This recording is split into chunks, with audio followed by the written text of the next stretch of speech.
In the last class, we talked about the triangle angle sum theorem. So today we're going to talk about the polygon angle sum theorem.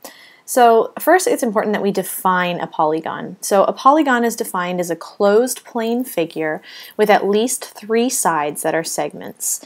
It's important to note that the sides intersect at their endpoints and no adjacent sides are collinear. So in order to demonstrate this definition, let's look at some examples. So this would be a polygon because it is closed, so there are no gaps. There are at least 3 sides that are segments. The sides only intersect at their endpoints, all here, and there are no adjacent sides that are collinear. So if I took this shape and I covered up one of the sides here, that's no longer a polygon because it's not a closed figure. It does still have at least 3 sides. The sides do only intersect at the end points, and no adjacent sides are collinear, but because it's not closed anymore, we can't consider it a polygon. So let's go ahead and look at another example. We can switch this to a segment.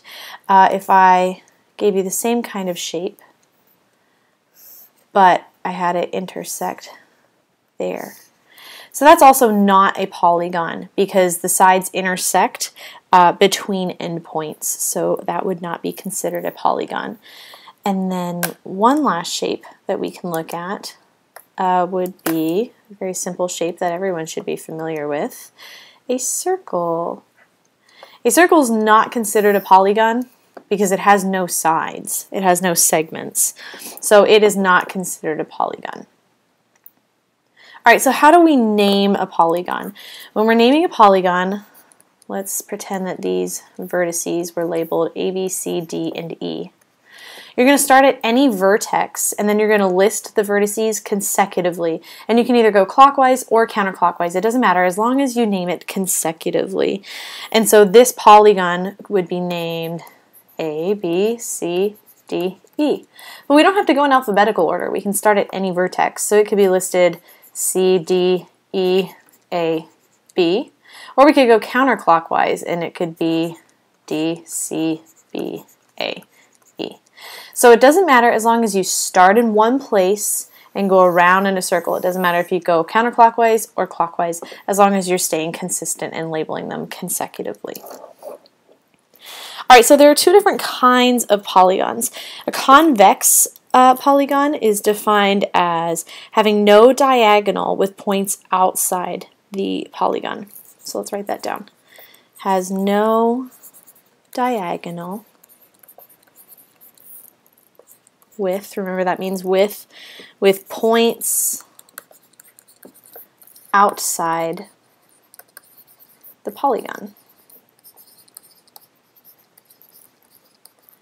So if I go ahead and I draw a new polygon, let's just make it look like this.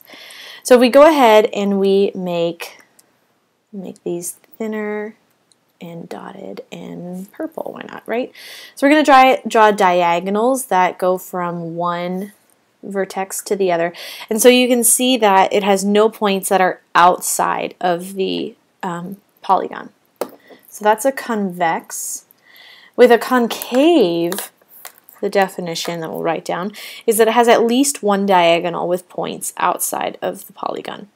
So has at least 1 diagonal with points outside the polygon. So again, if we were to draw an example of a concave polygon, oops, we're still on our dotted line. Let's go ahead and make this a solid one again. We'll leave it as pink, why not, right? So if we draw it up like that,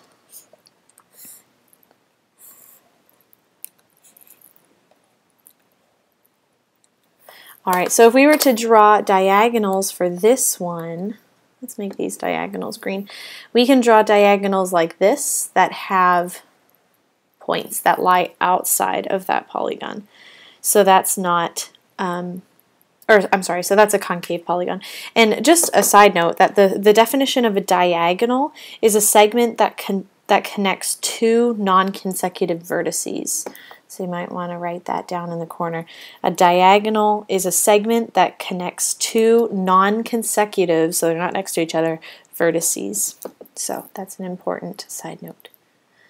All right, so let's get into the meat of this lesson. The polygon angle sum theorem says that the sum of the measures of the angles in an n-gon is n minus 2 times 180. And n is going to be the number of sides. Number of sides. So let's do an example to demonstrate this one. If I wanted you to find the sum of the measures of the angles of a 15-gon, that would mean that we have 15 sides. So all you're going to do is plug 15 in for n. So we have sum is equal to n minus 2 times 180 because we want that complete sentence, so we want the formula first. Then we plug in 15 and just solve from there to get 2340. So the sum of the measures of the angles in a 15-gon would be 2340. So hopefully that makes sense. The other theorem we're going to learn today is called the Polygon exterior angle sum theorem. And that says the sum of the measures of the exterior angles of a polygon, one at each vertex, is 360. So if we're looking at an example of this, we could label this, let's just label it A, B, C, D, E again. C, D, E. And so for this one, we're looking at the exterior angles. So I think it helps me a lot if I go ahead and make this thin, black. If I go ahead and extend these sides so that they look more like angles. So I'm going to extend them all the way around.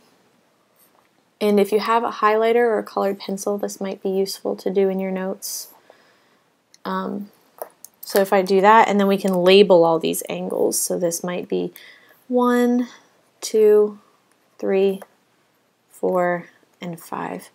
And so this is saying that the measure of angle 1 plus the measure of angle 2 plus the measure of angle 3 plus the measure of angle 4 plus the measure of angle 5 is always going to add to 360. So pretty self-explanatory that all of those are going to add to 360. So we have three different polygon classifications that we can talk about. You've already heard equilateral and equiangular when we're talking about triangles. And so equilateral is that all the sides are congruent, and equiangular means that all of the angles are congruent.